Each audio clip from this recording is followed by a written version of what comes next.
مجھے اس حال میں رہنے دو، میں اس میں خوش ہوں بجائے اس حال کے جس میں تم مجھے لے کے جا رہے ہو۔ یہ کہہ کے نبی نے ان کو حجرے سے نکال دیا۔ اس کے بعد عبداللہ ابن عباس کہتا ہے کہ سعید ابن جبیر کہتا ہے عبداللہ ابن مسعود سے بھی نقل ہوا کہ ابن عباس کہتا ہے، اب بخاری نے دیکھیں آگے خیانت کیا ہوئی ہے، کہ پھر رسول نے 3 وصیتیں کی۔ پہلی وصیت کی کہ مشرکین کو جزیرہ عرب سے نکال دو، پہلی وصیت۔ دوسری وصیت کی میرے بعد آنے والے وفود کا ویسے ہی خیال رکھنا جیسے میں اپنی زندگی میں رکھتا تھا۔ سر اٹھانا میری شیعہ قوم کا نوجوان، میں سب سے بڑی علمی چوری اور علمی دہشت گردی آپ کے سامنے رکھنے لگا ہوں۔ اس کے بعد بخاری کہتا ہے کہ سعید ابن جبیر کہتا ہے کہ رسول نے کوئی تیسری وصیت بھی کی تھی جو ہم بھول گئے۔ 2 وصیتیں ہمیں یاد ہیں، تیسری وصیت کو یا تو ابن عباس نے ہمیں نہیں بتایا، یا سعید کہتا میں بھول گیا، یا اس کے بعد وانے کہتے ہم بھول گئے۔ لیکن بخاری نے 7 مقامات پہ لکھا کہ وہ تیسری نبی کی وصیت امت تک نہیں پہنچی۔ یہ ہے وہ حدیث جسے کہتے ہیں حدیث کرتاس۔ اس کے اگر آپ نمبر چاہیں گے، انٹرنیشنل کا جو نمبر جو بخاری کی مرکزی جلد ہے، یہ سب سے پہلے 114 نمبر پہ بخاری نے اس حدیث کو نقل کیا ہے۔ اس کے بعد یہ 6 مختلف مقامات پر حدیث آئی ہے، تھوڑے تھوڑے لفظ بدلے ہیں لیکن مرکزی متن تبدیل نہیں ہوا۔ یہ ہے سب سے پہلی حدیث۔ اب جب میں نے اس حدیث کو دیکھا کہ اس کو مخالفین مذہب نے اس حدیث کے بارے میں کیا لکھا ہے، تو انہوں نے اس حدیث میں مختلف قسم کے بہانے تراشے ہیں۔ انہوں نے پہلا بہانہ جو بیان کیا ہے، میں نے اس پہ اتنی محنت کی ہے کہ جنہوں نے اس حدیث کو دفاع کرنے کی کوشش کی ہے انہیں پڑھا بھی ہے، اور جو لکھتے نہیں انہیں سنا بھی ہے کہ آخر اس کا دفاع کیسے کر رہے ہیں، کس چیز کے ساتھ دفاع کر رہے ہیں۔ اب انہوں نے پہلا دفاع کیا کیا؟ انہوں نے کہا پہلا دفاع یہ ہے کہ جب رسول نے کہا تھا کہ مجھے کاغذ قلم دو، تو اس وقت صحابی کا انکار کرنا اس بات کی دلیل ہے کیونکہ رسول امتحان کی وجہ سے مانگ رہے تھے، امتحاناً مانگ رہے تھے، کیونکہ الیوم اکملت لکم دینکم کے بعد دین کامل ہو گیا تھا، کسی مزید فرمان کی ضرورت نہیں تھی۔ تو نبی صحابہ کا امتحان لینا چاہتے تھے کہ دیکھوں کہ میں ان سے کاغذ قلم مانگوں تو یہ مجھے دیتے ہیں، اگر یہ مجھے دیں گے تو پھر مجھے پتہ چل جائے گا کہ جب اللہ نے کہہ دیا ہے کہ دین کامل ہو گیا تو پھر یہ کسی اور نئی چیز کو کیوں لکھوا رہے ہیں۔ تو لہٰذا رسول صحابہ کا امتحان لے رہے تھے، تو صحابہ اپنے امتحان میں کامیاب ہو گئے، انہوں نے کاغذ قلم نہیں دیا۔ یہ پہلی طویل ہے۔ جامع الازہر مصر سے شروع کروں گا اور مرزا محمد علی انجینئر تک آ جاؤں گا جنہوں نے اس حدیث کو دفاع کرنے کی کوشش کی۔ دوسری طویل بیان کی، انہوں نے کہا دوسری وجہ یہ کہ حضرت عمر ابن خطاب سمجھ گئے تھے، ان کی دور اندیشی تھی کہ رسول اللہ کہیں کچھ ایسا نہ لکھ دیں جو بعد میں امت اس پر عمل نہ کر سکے اور گناہگار ہو جائے۔ یہ ہے دوسری تعویل۔ آئیے اب چلتے ہیں تیسری تعویل کی طرف۔ موضوع پسند ہے یا نہیں پسند ہے؟ تیسری تعویل کی طرف۔ تیسرا بہانہ کیا کیا؟ ان کا تیسرا بہانہ یہ ہے کہ جب رسول کہہ رہے تھے کہ کاغذ قلم لاؤ، اور اس وقت جو انکار کیا گیا وہ اس وجہ سے کہ رسول اس وقت شدید بیمار تھے اور صحابہ نبی سے بہت محبت کرتے تھے۔ انہیں خبر تھی کہ اگر نبی کچھ لکھیں گے تو نبی کو لکھنے میں تکلیف ہوگی، تو لہٰذا انہوں نے نبی کو لکھنے سے منع کیا۔ یہ ہے تعویلیں، یہ ہے بہانے۔ میری آواز صرف حسینیت تک نہیں، دنیا میں پھیلے گی۔ آپ کی وساطت سے میں پیغام پہنچانے لگا ہوں اپنے اہل سنت بھائیوں تک۔ تمہیں رسول کا واسطہ ایک شخص کو بچانے کے لیے،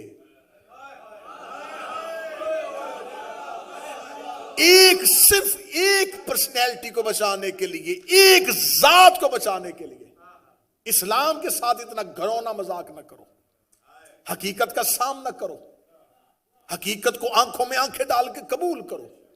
اب تم نے 4 طویلیں کی جو تمہارے جامع الازہر مصر سے شروع ہوئی اور جہلم میں بیٹھے ہوئے مرزا محمد علی تک، اس نے یہی طویلیں پیش کی، یہی وجہ تھی، اس کے علاوہ کوئی وجہ نہیں تھی۔ آؤ ایک ایک طویل پہ بات کرتے ہیں۔ پہلی طویل، تم نے کہا کہ رسول نے امتحاناً کہا تھا۔ جب رسول نے امتحاناً کہا تھا تو جب صحابہ امتحان میں کامیاب ہو گئے تو رسول نے بجائے مبارک دینے کے حجرے سے کیوں نکالا؟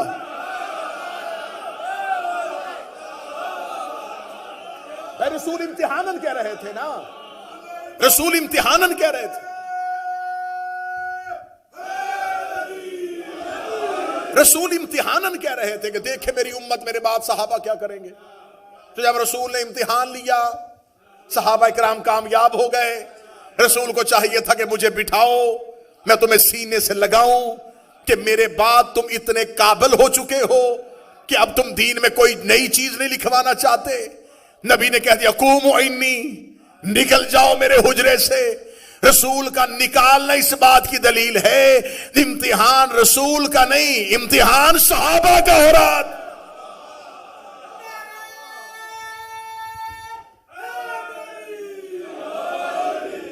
اب اس حدیث کو، اور میں جب اس پہ پورا تیار کر رہا تھا کہ اس حدیث کو ہم نے کیسے دفاعی پوزیشن پہ آ کے اس کا سامنا کرنا ہے، تو میں سب کو سن رہا تھا راجہ، تو مجھے ایک یوٹیوب پر سکالر ہے مرزا محمد علی، اس نے اپنی اس حدیث پہ بحث کرتے ہوئے قبلہ کہا کہ یہ وہ ہڈی ہے حدیث کرتاس جسے نہ اہل سنت نگل سکتے ہیں نہ اگل سکتے ہیں۔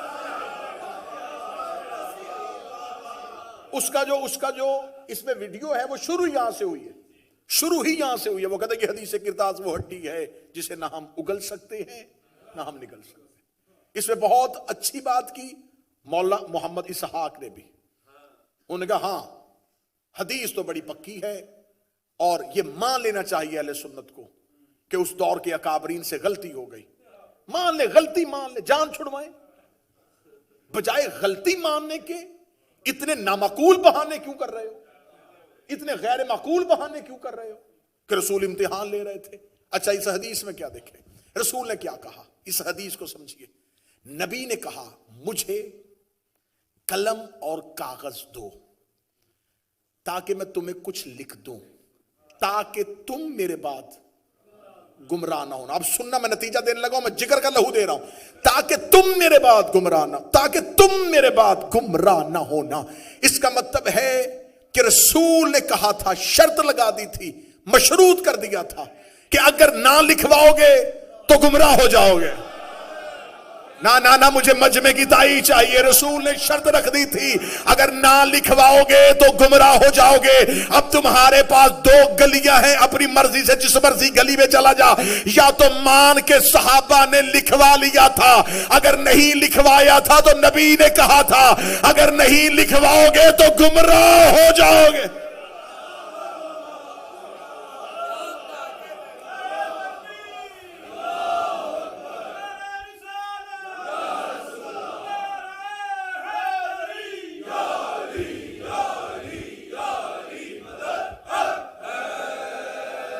اگر نہ لکھواؤ گے تو گمراہ ہو جاؤ گے۔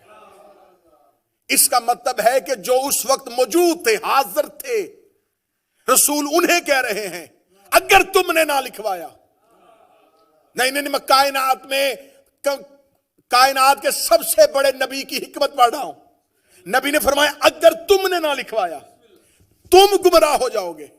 اس کا مطلب کہ آج تک امت میں جو گمراہ ہو رہا ہے، کیونکہ ہم تو وہاں تھے ہی نہیں۔ بولو جو حسین کے نوکر بیٹھے ہو، میرا آج کا اہل سنت بھائی، تم بھی وہاں پہ نہیں تھے، فرقے بنے ہی نہیں تھے۔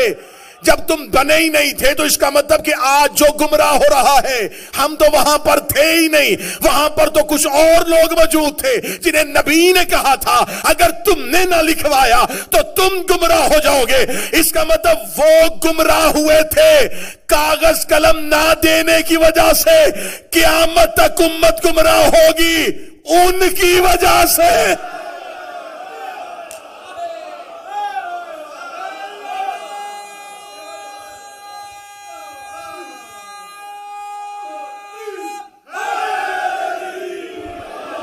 وہ گمراہ ہوئے،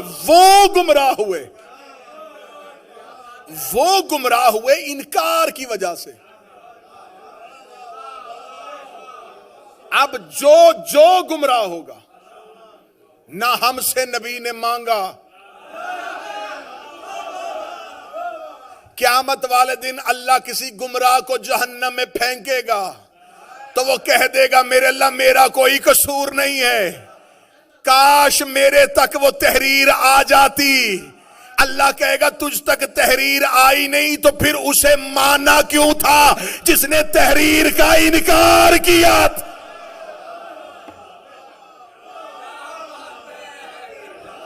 امت گمراہ،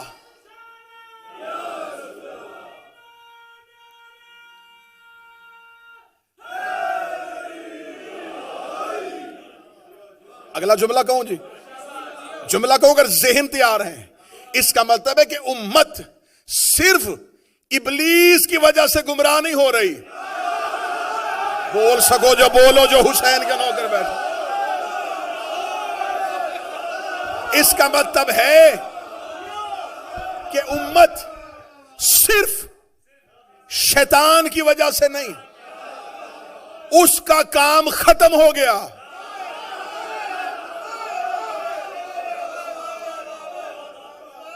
رسول کہہ رہا ہے لن تضلوا بعدہ، نہ گمراہ ہو جانا میرے بعد۔ جب رسول کہہ رہا ہے کہ گمراہ ہو جاؤ گے تو یہ وہی رسول ہے جس نے اسی زبان سے کہا تھا اللہ ہے۔ اسی رسول نے کہا تھا فرشتہ ہے، اسی نے کہا تھا جنت ہے، اسی نے کہا تھا جہنم ہے۔ پورا اسلام اس نبی کی زبان کی وجہ سے، اور وہ کہہ رہا ہے ہو جاؤ گے۔ تو اس کا مطلب ہے کہ اب جو بھی گمراہ ہوگا وہ صرف شیطان کی وجہ سے گمراہ نہیں ہو رہا۔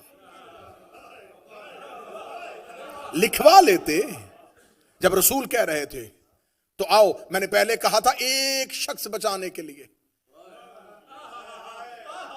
تم نے دفاعی پوزیشن لی، ہم اس دفاعی پوزیشن میں سامنے آئے ہیں۔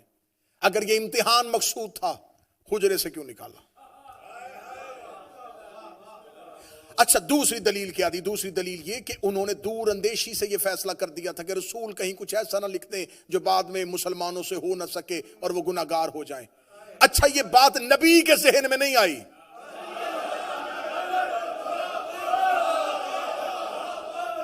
وہ جو امت کی شفاعت کرنے والا ہے صحابی پہ وحی نہیں ہوتی، صحابی پہ الہام بھی نہیں ہوتا۔ تو اس کا مطلب جو بات حکمت پیغمبر اور تدبر رسول میں نہیں تھی وہ بات ایک قدم آگے بڑھ کے انہوں نے کیوں سوچی؟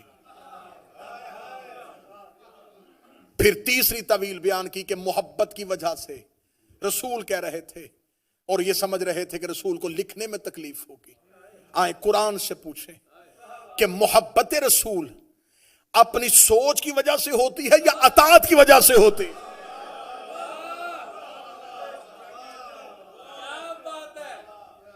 میں اٹھوں اور میں صبح فجر کی نماز پڑھوں، 2 رکعت پڑھوں اور مجھے لطف آئے، میں دوسری رکعت میں بجائے تشہد کے بیٹھنے کے میں اٹھ کے کھڑا ہو جاؤں، میں عشق میں تیسری بھی پڑھوں اور پڑھوں بھی سورہ یاسین اور قرات بھی بڑی خوبصورت کروں اور روؤں بھی آنسوؤں کے ساتھ، اور میں قبلہ ارشد ترابی صاحب سے پوچھوں قبلہ آج صبح نماز میں اتنا لطف آیا کہ میں نے 2 رکعت پہ رکا ہی نہیں، میں نے تیسری بھی پڑھ دی، یہ فوراً کہیں گے دوبارہ نماز ادا کر کیونکہ تیری نماز باطل ہو گئی۔ میں نے کہا تیسری رکعت میں یاسین پڑھی تھی، رکوع میں رویا بھی پڑھا تھا، انہوں نے کہا 2 پڑھی تھی تو اطاعت تھی، تیسری پڑھی تو بغاوت ہو گئی۔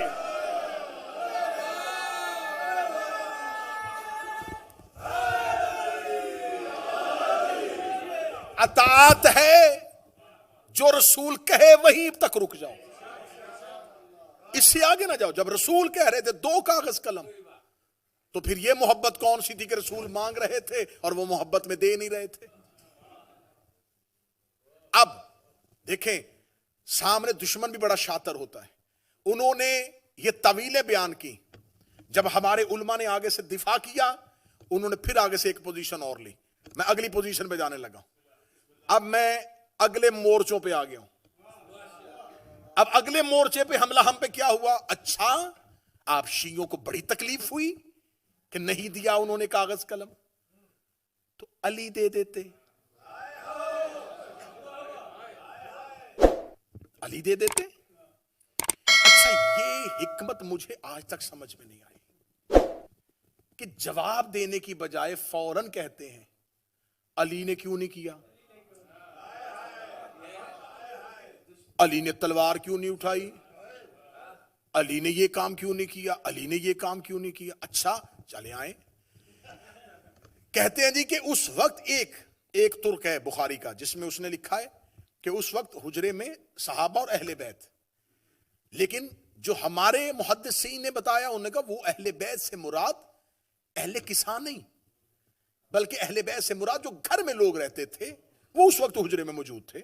ان میں ازواج بھی ہو سکتی ہیں, اور نبی کی 2 بیویوں کا وہاں پر ہونا اس حدیث میں ظاہر ہو رہا ہے, کیونکہ اس کی اگلی روایت جو ہے اس کے آگے جو چلتی ہے اس میں بیان ہو رہا ہے ان 2 نبی کی بیویوں کا وہاں پر موجود ہونا. تو ہمارے محدثین نے لکھا کہ وہ اگر گھر والوں کی وجہ سے ہے, یہاں پر علی موجود نہیں ہے. چلیں مان لیا تم کہتے ہو کہ علی کو دے دینا چاہیے تھا. رسول نے اگر علی سے مانگا ہوتا,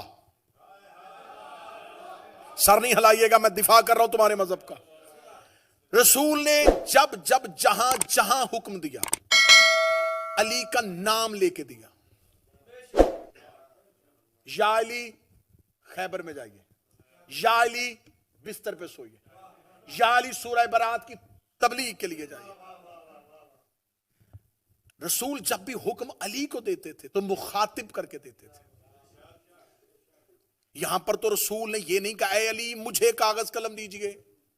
کہتے جی اچھا اگر علی کو نہیں دیا تو موجود تو تھے نا, تو جب سب موجود تھے تو اس کا مطلب پھر علی کو دے دینا چاہیے تھا. علی کا نام نہیں لیا تو جس کا آپ انکار کر رہے ہیں اس کا بھی نام نہیں لیا.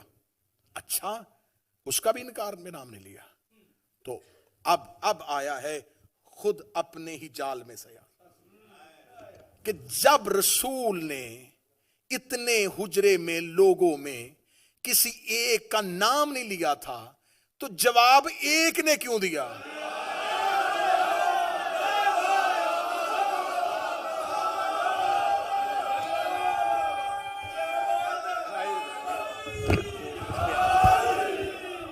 جواب ایک نے کیوں؟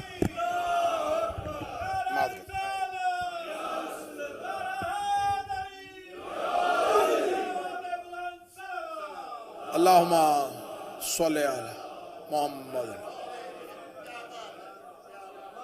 جواب بتا رہا ہے کہ مخاطب کون تھا.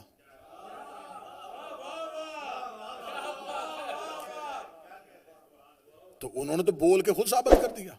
جب اتنے لوگ موجود تھے سارے چپ تھے, تو جب ان کا نام ہی نہیں لیا, تو جب علی چپ تھے تو وہ بھی چپ رہتے.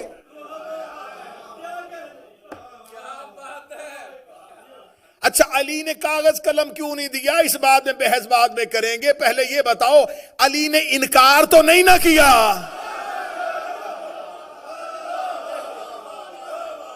مولا علی نے معاذ اللہ نبی پہ ہذیان کی تہمت تو نہیں لگائی, تو یہ انکار کیوں کیا گیا؟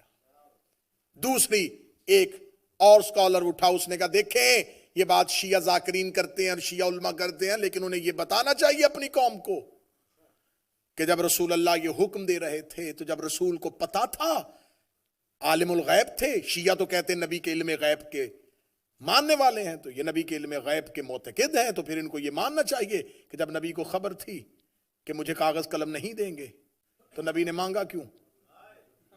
این آخری وقت میں نبی اپنے آخری لمحوں میں آخری سانسوں میں کیوں وہ چیز مانگ رہے جس کے بارے میں نبی کو اندیشہ بھی ہو کہ یہ مجھے انکار کریں گے, اس سے مجھے تکلیف ہوگی, جھگڑا ہو جائے گا, امت گروہوں کا شکار ہو جائے گی, مجمع سارا چپ بھی ہو جائے, جہاں مجھے بات پہنچانی میں وہاں پہنچانے لگا ہوں.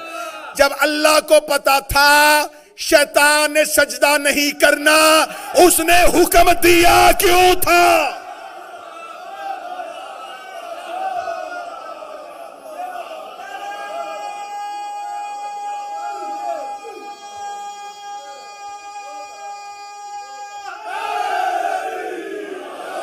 ہم نبی کے علم غیب میں بعد میں آئیں گے کہ نبی کا علم غیب جو ہے وہ کوئی فرقہ مانتا ہے، کوئی فرقہ نہیں مانتا، لیکن اللہ کو عالم الغیب، ہر لا الہ الا اللہ پڑھنے والا مانتا ہے کہ اللہ غیب کا عالم ہے، اللہ غیب کا علم رکھنے والا ہے، وہ غیب کے سارے پردوں سے واقف ہے، وہ غیب سے سارے رازوں سے واقف ہے۔ جب اللہ کو پتا تھا کہ فرشتوں کی محفل میں ایک ایسا بیٹھا ہے جس نے انکار کر دینا ہے، تو اللہ نے سجدے کا حکم کیوں دیا تھا؟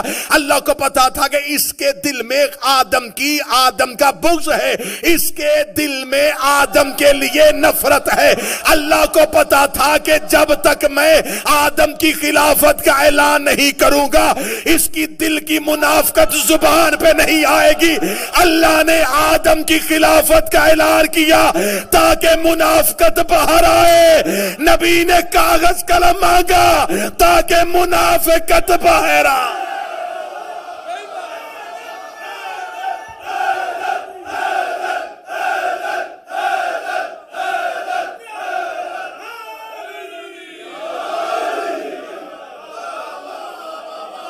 کیوں اللہ نے حکم دیا؟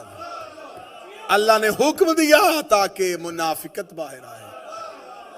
تو یہ رسول اللہ ہے،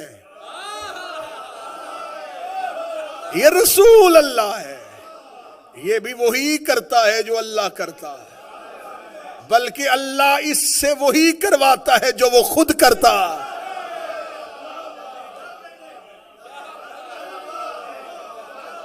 اللہ نے کیا تھا تاکہ منافقت باہر آئے، نبی نے بھی کیا تاکہ منافقت باہر آئے۔ اللہ سجدے کا حکم نہ دیتا، حسینیہ بریڈ فورڈ گرد و نواح والو، برطانیہ والو، جملہ بہت مشکل سے قبول ہونے والا لیکن کرنا۔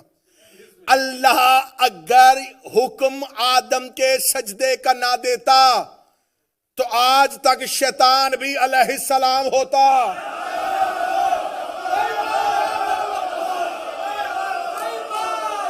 مجمع خاموش ہو گیا، میں جملہ کہہ گیا، کیونکہ وہ علیہ السلاموں میں رہتا تھا۔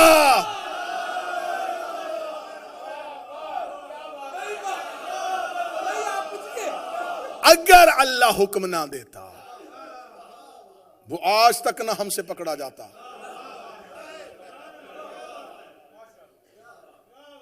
اللہ نے حکم دیا تاکہ علیہ السلاموں میں ایک لعنت اللہ باہر آئے۔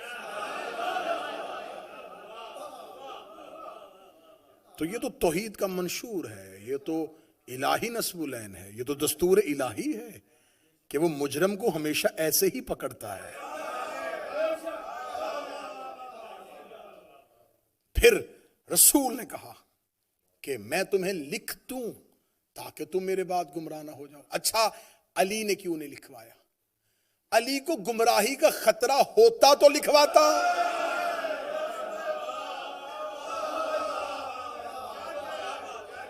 لکھوا لیتے علی، تم لکھو قرآن کی حاشیے میں کہ علی کو گمراہی کا اندیشہ تھا۔ علی تو معصوم ہے۔ تو رسول نے ساتھ ہی کہا تھا کہ وہ لکھوائے جس نے بعد میں گمراہ ہونا ہے۔ سرنا ہلانا زبان سے بولا، میں محنت کر کے پڑھ رہا ہوں، تم علی کی بات کرتے ہو۔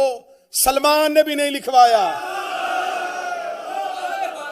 عمار نے بھی نہیں لکھوایا، مقداد نے بھی نہیں لکھوایا۔ جب ڈاکٹر نسخہ لکھتا ہے تو بیمار ہاتھ آگے کرتا ہے۔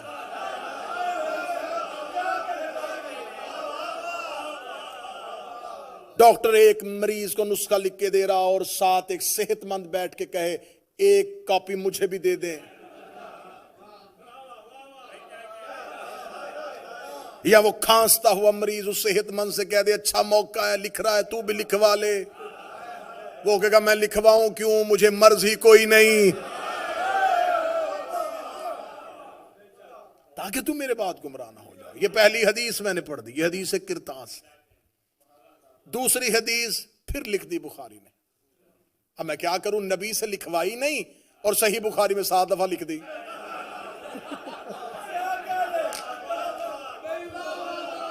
نبی سے قبلہ ترابی صاحب نبی سے ایک بار نہیں لکھوائی،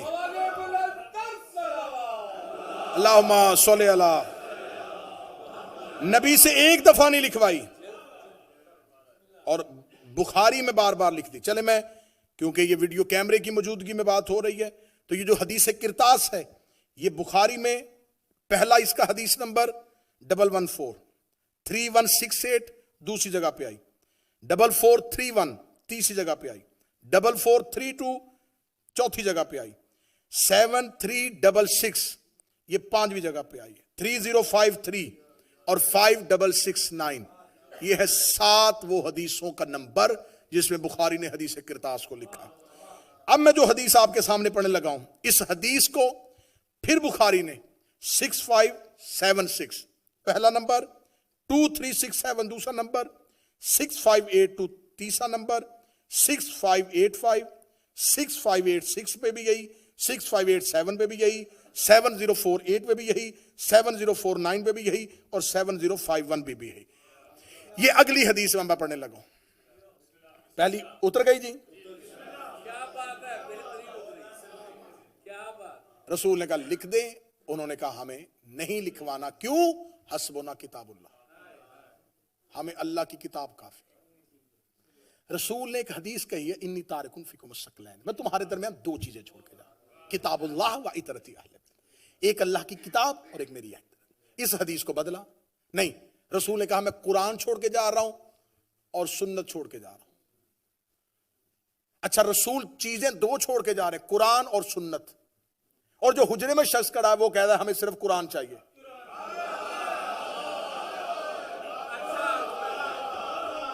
اب تم نے حدیث تم نے بدلی، ہم نے نہیں بدلی، حدیث تم نے بدلی ہے، اب تمہاری بدلی حدیث تمہارے گلے میں آنے لگی ہے۔ تم نے کہا نبی دو چیزیں چھوڑ کے گئے، ایک قرآن اور ایک سنت، یہ حدیث بھی تمہاری ہے اور جو حجرے میں بول رہا ہے وہ بھی تمہارا ہے۔ وہ کہہ رہا ہے ہمیں صرف قرآن چاہیے، اب سر نہیں، مجھے مجمع کی زبان سے تائی چاہیے۔ جب اس نے کہہ دیا تھا ہمیں صرف قرآن کافی ہے، تو تمہارا فرقہ اہل قرآن ہونا چاہیے تھا، اہل سنت نہیں ہونا چاہیے۔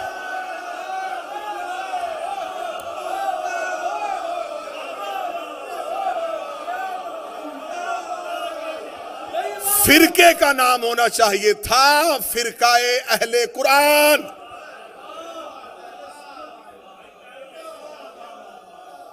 کیونکہ صرف قرآن کافی ہے،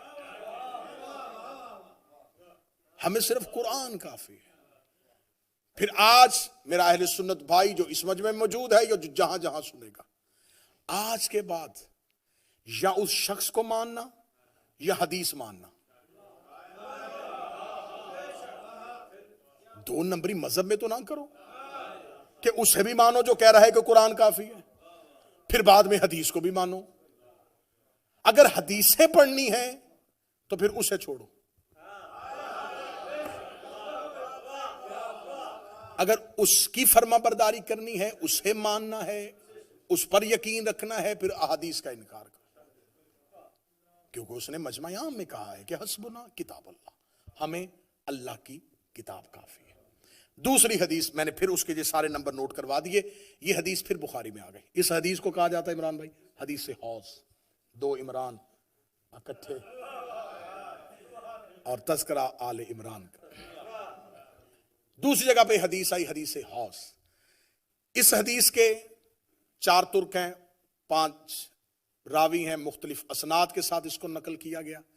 اس میں لکھا گیا کہ رسول اللہ